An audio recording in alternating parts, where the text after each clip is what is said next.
Yo, what's up? This is Oversaturation, and welcome back to my channel where I like to talk about all things spooky, scary, and have a little bit of fun. Today on the channel, we're going to be talking about Jason Blum, his Blumhouse banner, and why I think that's ruining horror nowadays. But hey, don't just take it from me. You can hear it straight from the horse's mouth. What makes a good horror movie? The name Blumhouse showing before the film. He has spent the last decade making global box office hits such as The Purge, Insidious, The Invisible Man, and M3 Gan. Is it M3 Gan? What Fortune magazine writer deemed, quote, little more than the catering cost on a Marvel movie. And the other commonality for most of these movies, I think all of them, is none of them are big budget movies. Some of them are very cheap. They're all cheap. Yeah, so the formula in broad strokes is we only make low budget movies. The directors get paid as little as we're allowed, which is scale. The actors get paid as little as they are allowed, which is scale. I was on one mission, which was get a hit movie, because that opens up every door for everything else. You're exactly right. It wasn't like, I'm gonna make low budget movies, we're gonna give directors creative control. Like, I was looking for any way to figure out a hit movie, you know, in any genre.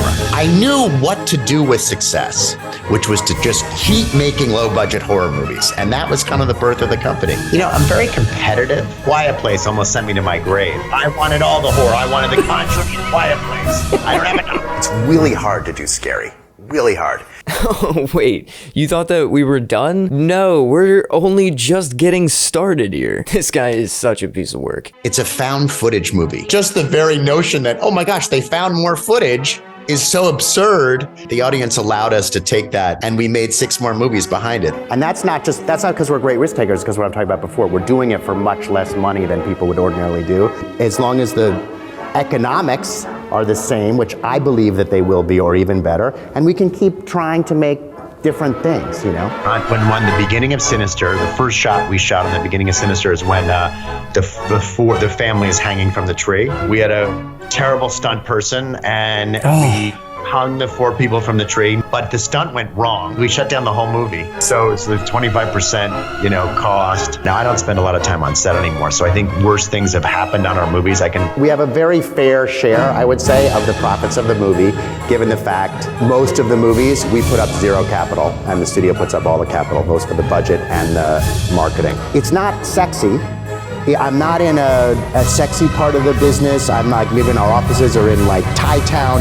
And you have to be willing to work for scale and a participation if the movie makes money, and if it doesn't make money, then you're not going to make anything more than scale. That's right, boys and ghouls. Today on the channel, we are going to be talking about Jason Blum, Blumhouse, and really just tearing it all to shreds. For a while now, I've been talking on the channel about how much I just do not like this banner as a whole. Now, hold on, I know. There are a lot of Blumhouse movies that I know people really, really like. There's some big names on this list. There's a lot of movies that have really hit for them. There's a lot of movies on this list that I personally really, really enjoy. But you know what? I'm sure that we can all agree that there's a few more on these lists that either weren't that great or that you just straight up have never heard of before. And there are a lot of reasons for that. You see, Blumhouse is very different from your standard movie production company. They found a way to work hand in hand with Universal and use this business model that Jason Blum developed and turn it into a functioning machine to create millions and millions of dollars off of the backs of horror fans. Jason Blum, a guy who I believe straight up doesn't even like horror in the slightest bit, is just oversaturating the market and watering down as many horror tropes as possible in an attempt to shove this down our throats and make himself a little bit richer. I have had a gripe with what Jason Blum and Blumhouse have been doing for a while now, and I just gotta get it off my chest, man. These guys are ruining it for me. I hate that like every other day there's a new Blumhouse movie coming out, and I've got a friend asking me about this cool new horror movie they saw a trailer for, just for them to go and see it and then tell me afterwards how much horror is just dying as a genre. It's not dying as a genre, it's being diluted down into nothingness. And I personally believe that is because of Jason Blum. The guy realized that there's so many passionate fans out there in horror that will really just give the time of day for things that are made on a lower budget. And he's manipulated our love for things like that and taken advantage of them in a shameless attempt to just make a quick buck off of our time. Over and over again, we were being gaslit and manipulated into going and seeing these awful Blumhouse movies. And I wish it stopped there, man. They keep getting their hands on all of these awesome IPs. Like, what did they do to Halloween? That third Halloween movie was god-awful. Don't even get me started on the Exorcist believer, man. Gordon Green, I'm looking at you. That was bad. And we're not the only victims in this. There are a lot of actors, there's a lot of directors, there's a lot of projects in total that have completely fallen victim to this whole scam that he promotes to everybody. Today, we're going to be going over a lot of the interviews that Jason Blum has done over the years, analyzing them, breaking them down, and really just ripping into this guy for being the true scumbag that he is. Without getting too ahead of myself, we're going to talk about the Blumhouse business model today. We're going to break down why exactly I think he doesn't even like horror movies. We're going to talk about Jason Blum diluting the genre down for money, and we're going to talk about the true victims in all of that. The guy has found a tried and true way to exploit horror fans, and they're absolutely exploiting the budgets and the way that they set up all these directors and stuff. This stuff is crazy. You may ask yourself, how does a man who creates an entire catalog based out of horror hate horror? How could I make that accusation? Well, it seems to me that the only reason why he wound up here is because he was looking to make a quick buck. I was on one mission, which was get a hit movie, because that opens up every door for everything else. You're exactly right. I wasn't like, I'm going to make low budget movies. We're going to give directors creative control. Like, I was looking for any way to figure out a hit movie, you know, in any genre. I realized, wait a second, there's a way to make independent movies, which I love doing, and way to have studios release those movies, which is what Paramount did with Paranormal Activity. And that's to make low budget horror movies. And that's how we hit on our, that's one of the ways we hit on our mother. I knew what to do with success, which was to just keep making low budget horror movies. And that was kind of the birth of the company. Yeah, man, I'm coming in with the receipts today. I've got a lot of clips of him saying some really wild stuff that you guys are just not ready for. But yeah, starting it off from the top, the guy's not in the game for horror. He's just exploiting us, y'all. The only thing that this man is in the game for is the money. The more at-bats you have, the more hits you're going to get. From the minute Paranormal Activity happened, I was into volume. And the way to get volume is bring your cost way down. So if you have a horror movie and you can make it for $1 million, if you're getting people with experience to work for way less money, if you could bring the cost down, you're going to get the money for that movie. The way to make many movies quickly was to keep them cheap. That was the initial thing that drove that desire to make low budget movies. That's right, folks. Volume, volume, volume. The way that he's found to make a buck is by cranking out as many horror movies as possible, diluting the genre down all willy-nilly, not even caring if a movie's good or bad when it gets dropped out. That's how we end up with all these insane Blumhouse movies coming out that we just have no idea how they even exist in the first place. And the way that they've found to do this is through exploiting the very low budget nature of horror. We hear it all the time. It's something that we know and love about the genre, is that it's one of the things that you can make with a little bit of money. Now, that's awesome, and it leads to a lot of really cool passion projects being made by indie creators all over the world who just love horror. But Jason Blum is not an indie creator. This guy is not taking advantage of the low budget quality of horror because he actually enjoys that aspect of it. No, he's just doing it because he wants money. None of them are big budget movies. Some of them are very cheap. They're all cheap. We only make low budget movies, and the directors get paid as little as we're allowed, which is scale. The actors get paid as little as they are allowed, which is scale. You know, my favorite stat about the company is we have the highest ratio of, if you take our budgets against our gross, we're about 10x, which is more than anybody else. It's more than Marvel. It's more than, because our costs are so low, it's more than anybody else. So that's my favorite stat of Blumhouse, and the statistic I'm probably the most proudest of the company. Worst case scenario, where are we gonna lose? The movie can come in below their low case, like it often does. We can't get worse than our low case. So in a worst case scenario, the movie's upside down and backwards, I can get $2 million out of the United States and $2 million out of No one comes to see this movie. Oh, it's not in theaters. It's a pillar Right. to our strategy. We have a very fair share, I would say, of the profits of the movie, given the fact that most of the movies, we put up zero capital, and the studio puts up all the capital, both for the budget and the marketing. Wait, did you hear that? Zero capital? So what does this guy even do? The deal that Jason Blum has been able to strike up with Universal is straight up insane, and we're gonna let him explain it to us all in a minute here. But right now, we're focusing in on how he hates paying people, and specifically aims to make movies that are so cheap, it doesn't matter how good or bad they are, they cannot lose money. This is the secret sauce to putting out so many stinkers every year and staying afloat. Now, what happened is, as I started making more and more low budget movies, all these other benefits accrued to it, not financial benefits. Your interests are aligned with the creator, which is probably more important than anything else. Now, I didn't do it for that reason, but I discovered it. The above the line talent, meaning the actor and the director, have to agree to work for back end. We can't pay them up front. Not too many speaking parts, not too many locations, stunts and special effects, the above the line talent working for back end, those 4 things. When you pay someone up front to direct a movie, which we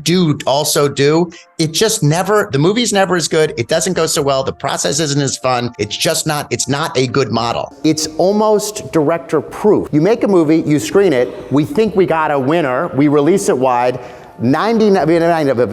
49 times out of 50 on that movie, we do well. The bar is so low, the movie costs $5 million. If it opens to 10 and gets to 23, it's not like a home run, but it's a success. Everyone made a little bit of money. If the movie doesn't come out well, it goes to iTunes, so it kind of disappears. So there's no magic to this. I say to the directors, I guarantee your movie will be seen, but I'm not guaranteeing how it will be seen. So it might just be seen on iTunes, or it might be in 3,000 theaters, and we make that decision after the fact. Alright, so we've talked in depth about how he's victimized horror and the horror fan base, us the viewers at home. But now let's talk about the people that he's affected a little bit more directly. The directors, the actors, and just the people that work for him in general. The guy doesn't seem to be having your best interests at heart there, employees. When the beginning of Sinister, the first shot we shot on the beginning of Sinister is when the family is hanging from the tree. We had a terrible stunt person, and we hung the 4 people from the tree. No one was hurt in a way they had to go to a hospital or anything, but the stunt went wrong. The stunt did not go the way it should go. We shut down the whole movie. Oh my God. First day. This is day 1. First day. And we had to add between $500,000 and $1 million to the budget, when the budget was $3 million. So it suddenly became $4 million. It's 25%. Jesus. So it's 25%, cost. That was by far the worst day I've ever had on set. Now, I don't spend a lot of time on set anymore. So I think worse things have happened on our movies. I can hear a director saying, oh my God, there was so much worse that happened on my set. Wait, worse? Like what? What happened to these people? Oh my God. Alright, so now we've touched on how he's been able to swindle the horror fans and hustle his employees. But now we get to talk about the coal that fuels this whole operation, the thing that makes it all possible in the first place. Now, we're going to discuss how Blumhouse was able to bend over Universal. Tell me how the relationship with Universal came, because you have arguably one of the most incredible deals in Hollywood. I mean, this just doesn't exist anywhere else. When I heard the deal, I was like, how the hell did he get that? How did you convince a major studio to your craziness? So a movie like Get Out, which cost you, I think, $4.5 million to make. Yes. And ended up grossing, I think, $255 million at the box office. Yes. You take a $4.5 million made movie, take it to Universal, and then Universal kicks in with their promotion to market that. And that's somewhere between 30 and 50, 40 million bucks of promotion behind a movie like that. Yeah, just to clarify, Universal paid for the movie. So Universal pays for some of our movies we pay for, some of them we co-finance, we split, and some of them Universal pays for. That particular one Universal paid for. And yes, the marketing budgets are between, when we go wide and worldwide, between 30 and 50 million bucks. So they treat it like it's a blockbuster. Yeah. That's the whole thing. Really, that's the whole thing. Not to, make good movies and provide entertainment for the viewers. No, the whole thing is just to make as many movies as possible for as cheap as possible and have Universal advertise them to us as if they're actually worth our time. And they managed to do this with like 4 times the budget that Blumhouse even puts into making these movies in the first place. How can you justify to me spending that much money on advertising when you didn't even care about the movie in the first place? This is crazy. They're literally just doing this for the money. And if it seems like it can't get worse at this point, trust me, it can. Yeah. So the idea of spending a little bit, having an indie studio make a movie for a small budget and then get picked up by a bigger distributor, that's not a new idea. The idea of focusing on horror, that's not a new idea. Is there something specifically new that you're doing here, or are you just the only, why aren't other people doing what you're doing? You see, out there in the universe exists another evil force that's only around to push out more and more non-stop sequels, diluting the horror genre down to just a couple of big iconic names and a whole bunch of piles of dookie. Now, we're gonna talk about Jason Blum's lapdog, James Wan. Our greatest success of it have been with filmmakers who've kind of had a hit and then kind of gone off a little bit. So James Wan did Saw, and he did 2 movies for Universal you've never heard of, and he came into my office and he is pissed. They're in movie jail. They're in movie jail. They're pissed at the system. Hollywood looks at your last movie. They don't look at your body of work, which is insane. It's insanity. You know, but we always looked at the body of work. Like, the guy that did Saw, you know, he did 2 movies that didn't work after that, but he wrote and directed one of the most successful horror franchises ever of all time. I bet that guy could, if he gets us a horror movie, I bet it'll be good. You know, that was James Wan, you know? Yeah. I mean, it's amazing. We've done best with movies that have been kicking around and everyone has said no to. This movie was written the concept was 8 years ago. The Purge was floating around for 4 years. And that's not because we're great risk takers, because what I'm talking about before, we're doing it for much less money than people would ordinarily do, so we can try weird stuff. We have our biggest year ever in 2025. We merged with James Wan's amazing company called Atomic Monster about a year ago. The only way that merger makes sense is to increase our output. So we actually have, the combined companies actually have 9 films coming out next year, which is double what we've ever had before. We have Black Phone 2. We have Five Nights at Freddys 2. We have on the Atomic Monster side The Conjuring. We have Mortal Kombat. We have about 3 originals. That's right, these 2 iconic superpowers of horror have teamed up to dilute the well as much as possible and just straight up kill horror with their non-stop sequel games. Double the movies, double the money, and double the projects that are being taken from other people that could have possibly done well with them. Oh boy, yay, thank you for that, guys. Seriously, I shed a tear for all of the projects that are going to be picked up by these guys that could have possibly gone to other promotions that would have really given them the shot to have a good movie with it. We'll weep for them later. This is your biggest year yet, and it's literally just a laundry list of returning properties. You guys really had to merge your companies together to do that? I mean, I guess it makes sense for your formula, doesn't it? These 2 guys together on the same team is just straight up diabolical, man. These guys could find a way to make a sequel out of anything. I mean, just listen to this clip of Jason Blum talking about the fans of Paranormal Activity and how they were dumb enough to let them make sequels out of that. Example I always use is Paranormal Activity. The greatest example ever of if something works, you can make a sequel no matter what. It's a found footage movie. So just the notion that, oh my gosh, they found another set of more, we made 6 or 7 Paranormal Activity movies, but just the very notion that, oh my gosh, they found more footage is so absurd. But the first movie worked so well that the audience, gave us that, the audience allowed us to take that, huge leap, and we made 6 more movies behind it. Blumhouse is really putting a major emphasis on their sequels game this year. I mean, that's pretty obvious. But something that's not very obvious to me that I would like to talk to you guys about, we can chat about it on the comments down below, is why do their sequels always stray so far from horror? Blumhouse loves to make horror movies that play into other subgenres, and then when they make sequels of these, they tend to stray more into that subgenre than the original one. It really just makes me feel like these guys don't want to be making horror movies at all. They've got something totally different they'd rather be doing right now. It just speaks volumes to me that they take these proven IPs and they use them as their one shot to really try to break out of the horror box for them. At the end of the day, I really feel like Jason Blum does not like horror and that he hates having to be stuck in the horror movie space. What makes a good horror movie? The name Blumhouse showing before the film. Speaking as horror's commander-in-chief, the media landscape generally is quite bleak. 3 of your favorite films of all time. Citizen Kane, Goodfellas, Moulin Rouge. No horror movies. Now, We were in the haunted house business for a few years. Terrible business.